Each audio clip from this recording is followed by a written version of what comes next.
Oh, I like beaches of Italy because you have weird beaches. Because we have meters and meters of sand and you have like barely 3 meters of rock, and it's very interesting to me because we don't have that. And mountains, it's starting to feel a bit claustrophobic now, but in general I like them, they're pretty. What I noticed that Italians are quite, they're very friendly. Most of them, they're very open. People like to be engaged with each other very much. And for me, that is very strange, and I do not like that. And so it feels a little bit weird. And for example, when we walk on the road, someone just says, "Buongiorno," and I'm like, who are you? I don't know you. Why are you saying hi to me? What we made is design, it's a reframing. I think it's a redesigning, reframing. Because we started from an existing application, TMS, talent management system, existing application, and we started to redesign, to rethink this application. I liked the collaboration. I liked that we worked together to create something, because we don't usually do that. We work from home, or even if we are in an office, we work on our own. Like, we have headphones, we're just doing our things, but I really like the collaboration. Well, this was my first time I ever worked in design thinking. I'm not sure I had even heard about it before, but it was completely new to me. The empathy map, journey maps, personas cards is new for me, but it was interesting, I liked it.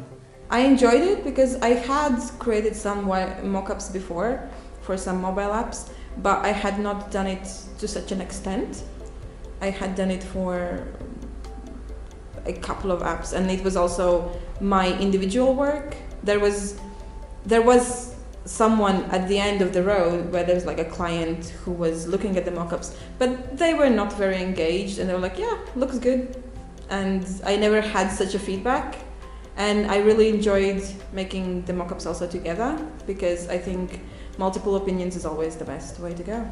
At least in the last months, my main focus was user stories and different types of diagrams.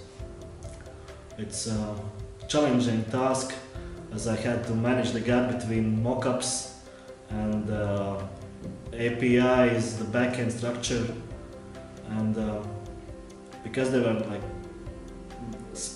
these tasks are very distant, and I was some kind of like in the middle, and I had to close the gap to bring all these ideas, all these things together.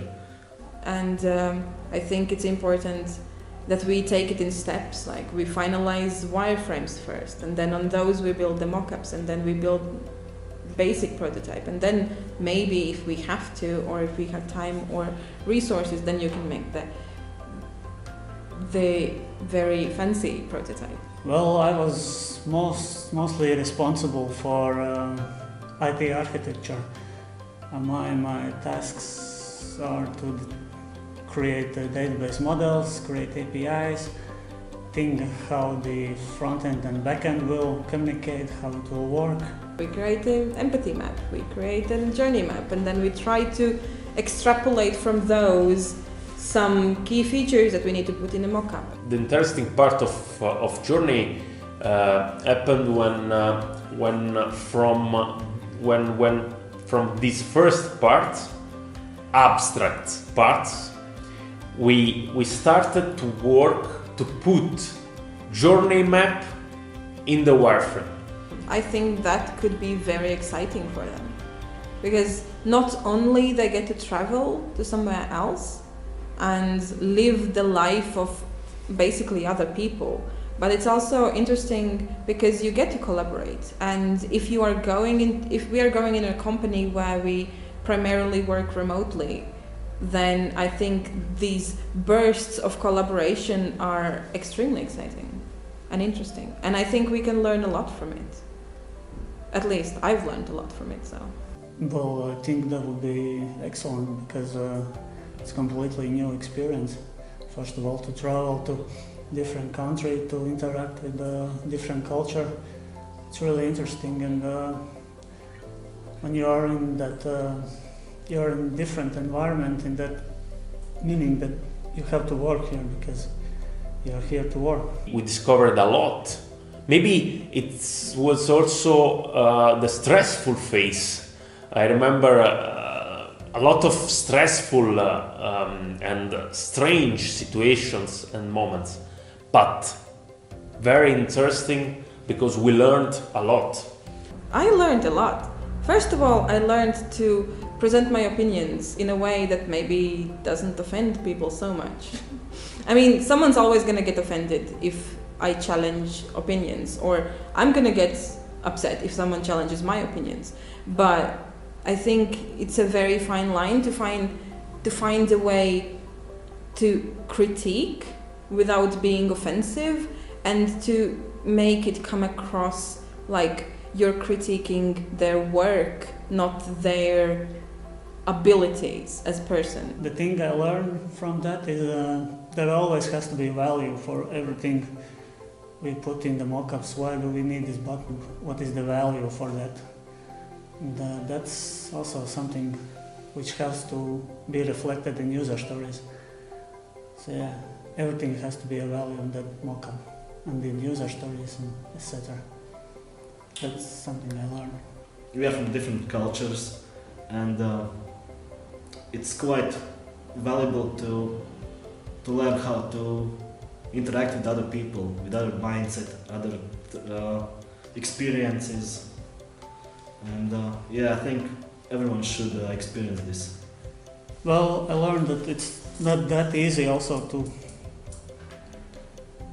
work together, but it's necessary in sense that you have to learn how to express your ideas and how to listen to other ideas. And at the moment, we are able to go to development on TMS, and we are able maybe to think and to